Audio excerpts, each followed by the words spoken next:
Orang yang serakah lebih sering menghalalkan segala cara, menikmati kekayaan di atas penderitaan orang-orang. Pertama dicampur dengan pertalite, sengsaralah para konsumen. Gas 3 kilo dikurangi timbangannya. Minyak kita yang katanya 1 liter ternyata tidak sampai, yang 1/2 liter ternyata tidak cukup. Timbangan diutak-atik, meteran dipermainkan, begitupun takaran tidak pernah objektif. Inilah orang yang serakah. Alhamdulillahi Rabbil Alamin Ar-Rahmanir Rahim. Ya ayyuhalladzina amanu taqullaha haqqa tuqatih wa la tamutunna illa wa antum muslimun. Amma ba'du, fa inna asdaqal hadithi kitabullah wa khairal hadi hadi Muhammad sallallahu alaihi wasallam wa syarrul umuri muhdatsatuha wa kullu muhdatsatin bid'ah wa kullu bid'atin dhalalah wa kullu dhalalatin finnar.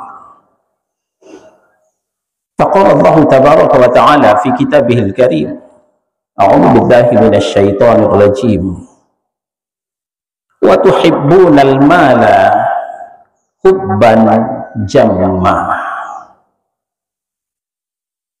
Allahu akbar, Allahu akbar, Allahu akbar. Allahu akbar, Allahu akbar, Allahu akbar. Allahu akbar, Allahu akbar, Allahu akbar. La ilaha illallah wallahu akbar. Allahu akbar walillahil hamd. Baru saja kita berpisah dengan Ramadan yang penuh dengan kenangan. Sekarang kita bertemu dengan Syawal yang syarat dengan harapan. Di antara sekian banyak kenangan indah yang sulit untuk dilupakan, sekira pukul 5 atau setengah 6 menjelang azan maghrib dikumandangkan, kita keluar menyusuri lorong dan jalan. Kuliner sudah penuh di kiri dan di kanan jalan. Mereka menawarkan makanan dan minuman, memancing selera dan menggoda iman. Semuanya rasa mau diborong, dibawa pulang. Semuanya rasa mau dimakan, rasa mau ditelan. Demikian dahsyatnya keinginan untuk minum dan makan, karena puasa hanya selama 14 jam. Tapi setelah azan maghrib berkumandang, 2-3 butir kurma mulai kita makan, 2-3 teguk air membasahi kerongkongan, lapar lenyap, haus pun hilang. Paling ditambah dengan lontong dan gorengan, perut mulai terasa kenyang. Sirnalah sudah semua yang diangan. Hanya 14 menit, solusi untuk 14 jam. Itulah rutinitas selama 30 hari, 30 senja yang kita lakukan. Ini adalah potret, ini adalah gambaran kita kaum muslimin yang beriman. Selama hidup kita mengumpulkan harta dan kekayaan, peras keringat banting tulang, tidak peduli panas, tidak peduli hujan. Yang lebih ironi, tidak peduli dengan halal ataupun haram, yang penting menumpuk harta dan kekayaan bila perlu untuk ke depan 7 turunan. Namun bila malaikat maut datang menjemput, harta benda tidak dibawa selain 3 lapis kain kafan. Kekayaan ditinggal semuanya. Menyesallah badan yang tiada beriman. Disinilah bedanya orang yang beriman, yang selalu disiram dengan tarbiyah Ramadan, dengan orang yang gersang dan kering kerontang memang tidak tersiram tarbiyah Ramadan. Allahu Akbar, Allahu Akbar, Allahu Akbar. La ilaha illallah, wallahu akbar. Allahu Akbar, walillahil hamd. Orang yang beriman, yang kalbunya disiram dengan tarbiyah Ramadan, ia lebih qanaah, mencukupkan rezeki yang diberikan oleh Allah yang Maha Rahman tanpa ditambah dengan segala cara yang dihalalkan. Sebuah hadis Nabi sallallahu alaihi wasallam mengatakan, "Man asbaha minkum aminan fi sirbih, mu'afan fi jasadih, inda qutu yaumih, faka'annama hizatu lahu dunya." Barang siapa di antara kalian yang mendapatkan rasa aman di rumahnya, pada diri, pada keluarga, dan pada masyarakatnya, diberikan kesehatan badannya, dan memiliki makanan pokok pada hari itu di rumahnya, maka seakan-akan dunia telah terkumpul pada dirinya. Ternyata kesenangan dunia yang digambarkan Nabi Sallallahu Alaihi Wasallam bukanlah kekayaan yang melimpah ruah, tapi kesehatan badan, keamanan, kenyamanan, dan cukupnya bahan pangan di rumahnya. Itu sudah mendapatkan dunia, kata Nabi Sallallahu Alaihi Wasallam. Tentu tidak perlu lagi kita menambah ke sana dan kemari dengan menghalalkan segala cara, tidak mempedulikan halal dengan haram. Nabi Sallallahu Alaihi Wasallam juga mengatakan, "Unzuru ila man huwa asfala minkum, wa la tanzuru ila man huwa fawqakum." Lihatlah pada orang yang berada di bawahmu, janganlah perhatikan orang yang ada di atasmu. Lebih pantas engkau berakhlak seperti itu, sehingga engkau tidak meremehkan nikmat yang telah kau terima, telah dianugerahkan oleh Allah Subhanahu wa Ta'ala. Sudah punya mobil, alhamdulillah, bersyukurlah kepada Allah. Lihatlah orang yang punya motor. Sudah punya motor, alhamdulillah, lihatlah orang yang punya sepeda. Sudah punya sepeda, alhamdulillah, lihatlah orang yang kemana-mana jalan kaki. Yang kita masih bisa jalan kaki kemana-mana, lihatlah saudara kita yang kakinya cuma sebelah, dia jalan pakai tongkat. Di situ akan muncullah rasa syukur kepada Allah Subhanahu wa Ta'ala.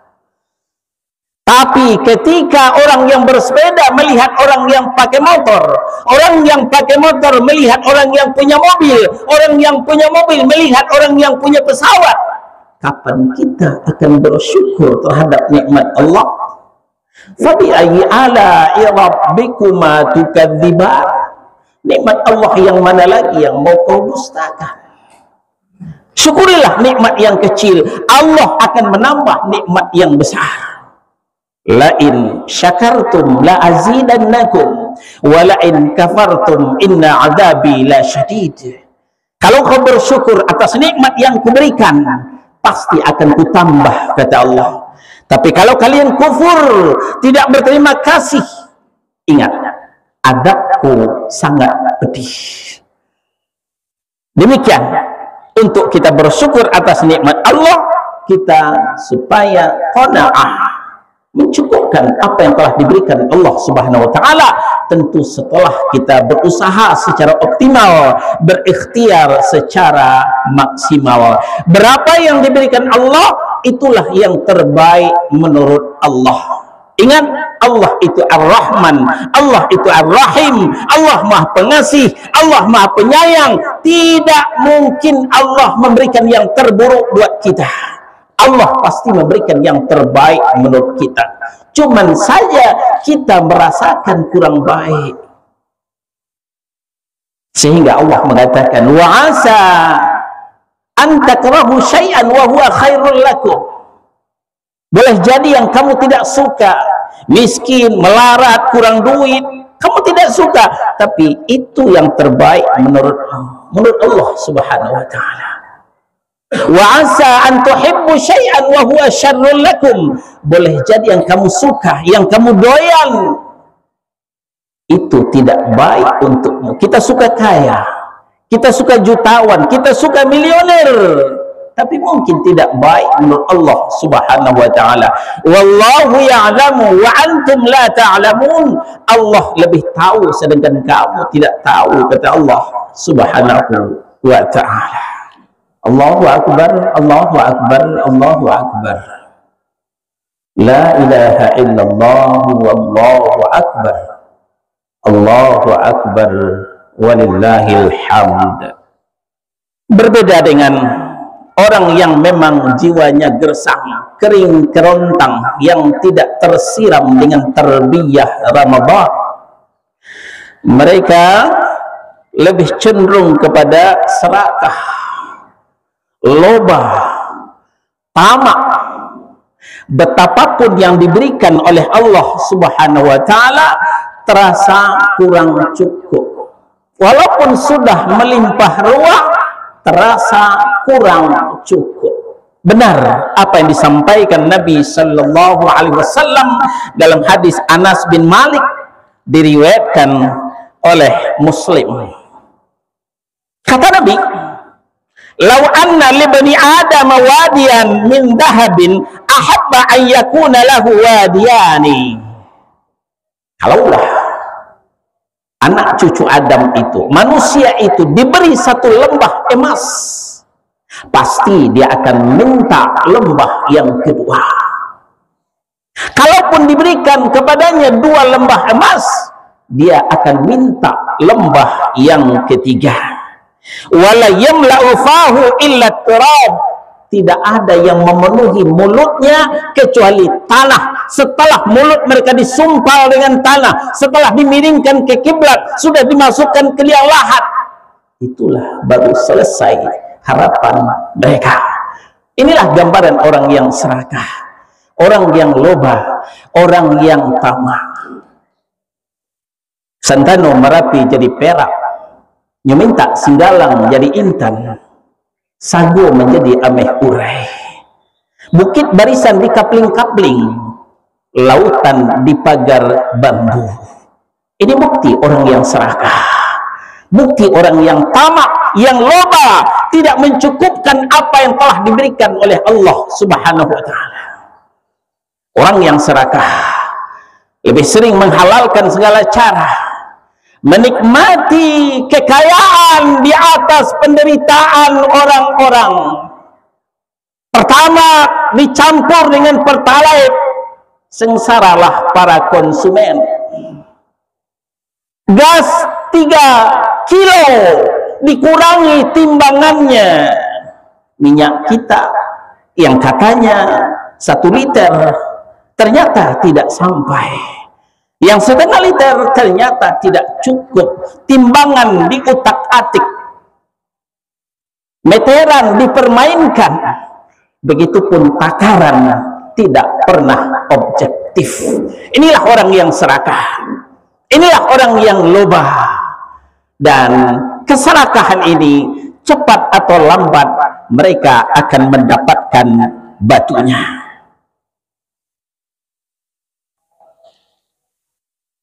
Maka dari itu, saudara-saudara kaum muslimin yang dimuliakan Allah, dalam berbagai ayat Allah menggambarkan betapa jeleknya orang yang serakah, betapa jeleknya orang yang loba, orang yang tamak, yang kerjaannya hanya mengumpul-ngumpul harta dan menghitung-hitungnya. Dalam surah Al-Humazah ayat 1 sampai 9, wailul likulli humazatil lumazah, celakalah bagi setiap pengumpat dan pencela yang kerjaannya alladzi jama'a malahu wa'addadah, kesehariannya mengumpulkan harta dan menghitung-hitungnya. Yahsabu annama lahu akhladah, dia mengira bahwa hartanya itu dapat mengekalkannya. Kalla la yumbadzanna fil hutamah, sekali-kali tidak, kata Allah Subhanahu wa taala, pasti dia akan dilemparkan ke dalam neraka hutamah. Wa ma adraka mal hutamah, tahukah anda apakah itu neraka hutamah?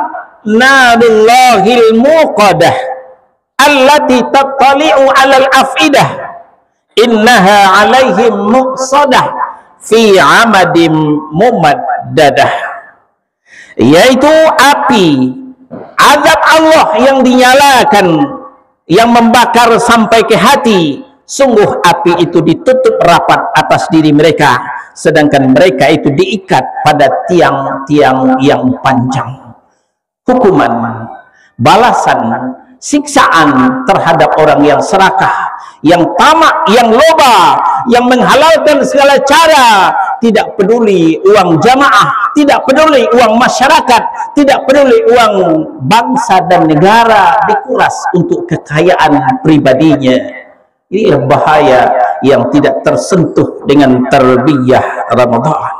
Allahu Akbar, Allahu Akbar, Allahu Akbar. La ilaha illallah wallahu akbar. Allahu akbar walillahil hamd. Selanjutnya, orang yang tersentuh dengan tarbiyah Ramadan, sebaliknya mereka menggunakan nikmat Allah itu untuk mencari ridha Allah, memberikan sebahagiannya kepada mustahik, seperti yang kita lakukan, membayarkan zakatul fitr, baik melalui amil ataupun langsung kepada mustahik. Itu gambaran daripada orang yang pemurah, manifestasi daripada ayat laqad kana lakum fi rasulillahi uswatun hasanah. Sungguh telah ada pada dirimu, pada diri Rasul itu untukmu contoh tauladan yang baik, di mana Rasulullah sallallahu alaihi wasallam digambarkan oleh Abdullah ibnu Abbas radhiyallahu anhuma, diriwayatkan oleh Al-Bukhari dan Muslim. Kana Rasulullah sallallahu alaihi wasallam ajwadan nasi bil khair.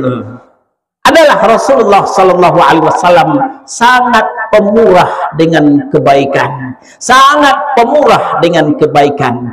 Kalau demikian, orang yang pelit, orang yang bakhil tidak mengikut Rasul. Lebih jauh, Abdullah ibnu Abbas mengatakan, kana Rasulullah ajwada bil khair min rihil mursalah. Apalagi di bulan Ramadan, Rasulullah sallallahu alaihi wasallam lebih pemurah daripada angin yang berhembus. Masya Allah. Ketika kita istirahat, bernaung di sebuah pohon yang rindang, kelelahan kita terobati dengan hembusan angin semilir. Masya Allah, alangkah nikmatnya ketika itu. Kita mintakah angin itu supaya berhembus? Tidak. Pernahkah kita pesan? Tidak, datang sendiri. Begitu pemurahnya angin. Sedangkan Rasulullah sallallahu alaihi wasallam, kata Ibnu Abbas, sangat pemurah daripada angin yang berhembus, terutama di bulan Ramadan. Inilah yang kita ikuti. Bagaimana supaya kita mengalihkan sebagian rezeki yang telah diberikan Allah kepada mustahik, fakir, miskin, masjid kita, pendidikan kita, dakwah kita, kesemuanya itu membutuhkan uluran tangan kita. Kita membantu DKM, kita membantu pengurus, kita membantu panitia kajian supaya kajian kita tetap berlanjut. Inilah diantaranya tarbiyah Ramadan yang bisa kita dulang pada pagi hari ini. Allahu Akbar, Allahu Akbar, Allahu Akbar, walillahil hamd. Fa'tabiru ya ulil absar la'allakum turhamun. Allahu Akbar, Allahu Akbar, Allahu Akbar. La ilaha illallah, Allahu الله أكبر ولله الحمد. الحمد لله رب العالمين الرحمن الرحيم